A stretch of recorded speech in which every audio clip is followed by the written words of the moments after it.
Verizon has been extremely good to me, right? So for 18 years, I've held 5 different positions within Verizon. Started as a frontline sales rep, was kind of recruited into the training role. Felt like I had a natural knack for that, and some of the training leaders saw that and recruited me into the training role. I did that for about 3 years or so, and then was recruited into an area ops role where I sort of help architect and evangelize, if you will, our original Salesforce system before we moved to Salesforce.com. And then moved back into the region as a senior manager over small, medium business. And then from there was promoted to managing partner or associate director, whatever we're calling it these days. But it's, yeah, and I've done that role for 9 years now. Awesome. So, yeah. And so you like it. I mean, you've dabbled in a lot of different areas. Yes. Yeah. So I feel like the diversity in the background gave me a lot of different things. It gave me a lot of project management skills. It gave me a lot of just perspective on the business that I might not have had I just been in, a sales role or an ops role or whatever, right? We always talk about how they just don't get it. They've never been in my shoes or what have you. Yeah. So I feel like since I've been in multiple roles, I have that perspective. But I think the biggest thing I gained was connections, right? Nationally, globally, being able to call on people that I've worked with and rely on this network of people.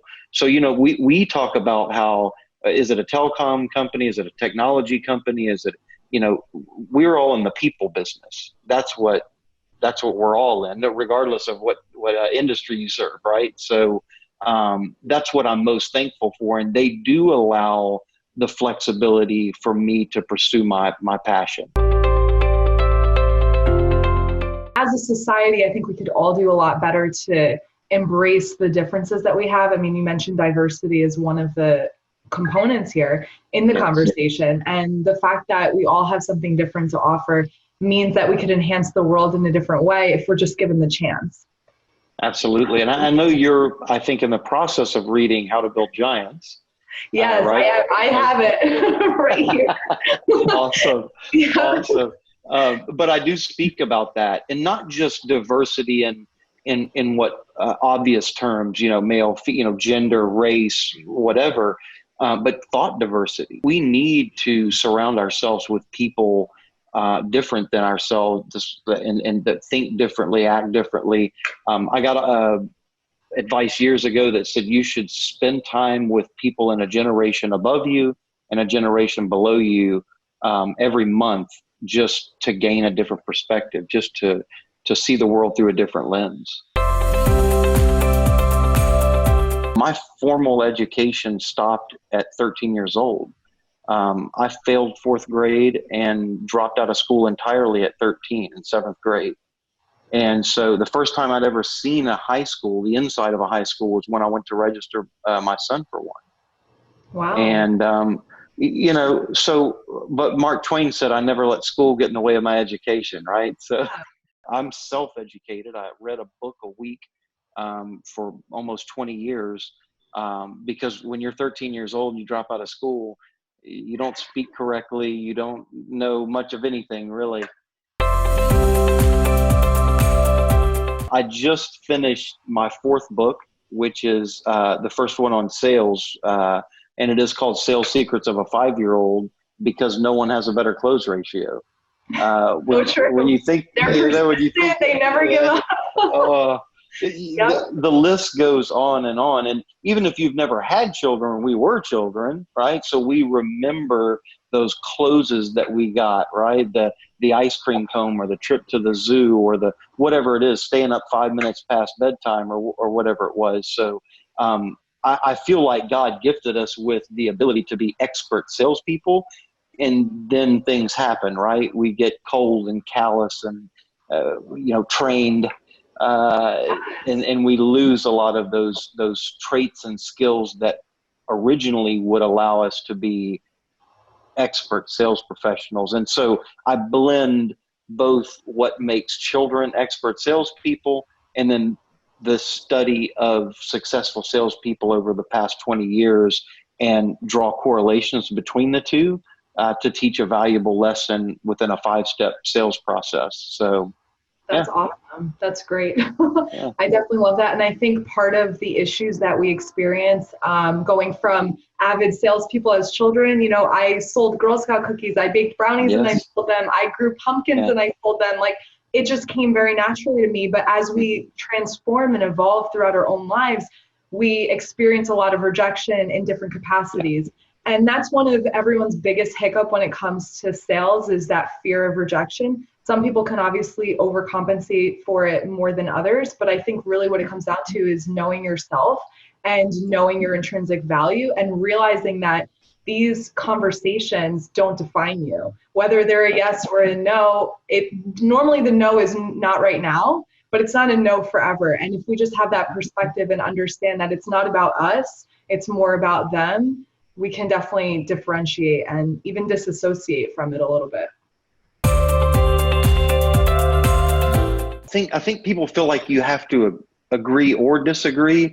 One of the things we say in sales, especially when you're handling objections, is you don't have to agree. You can acknowledge without agreeing. So if you object to something, I can say, oh, I see. Why is it that you feel that way? Versus saying, you're right or you're wrong or that's dumb or whatever, or just asking why do you feel that way and putting that person on the defense. The transition is just to acknowledge it, not even necessarily to agree with it. If I ask you what you like about this and you say, well, you like the competitor better, I shouldn't say great. Then that just validates their opinion and then you're more at odds. But I can say, oh, I understand. Tell me more about why you like the competitor or why this is your opinion about this or that or whatever. So there's some transitions, there's some pauses. I think what you said, if we pause, if hindsight's always 20/20. And I think one of the things that what I try to focus on as I get older and hopefully more wise is to remember to pause, right? To be still, to master my emotions, those types of things. And all of those pauses and other things really play a key role in that. So I think a lot of people, especially right now where we're all at home and a lot of people are saying, oh, I have nothing but time. But there's always somebody in my space or there's always something. I would say take the time to be alone with your thoughts, to be still. Many faith-based people talk about prayer in that sense. But the other piece to that is meditation, right? It's being able to listen. Prayer is where you speak, but meditation is where you listen. And I feel like you're able to take in so much when you're able to be still for just a little bit. It doesn't take but a few minutes to really connect.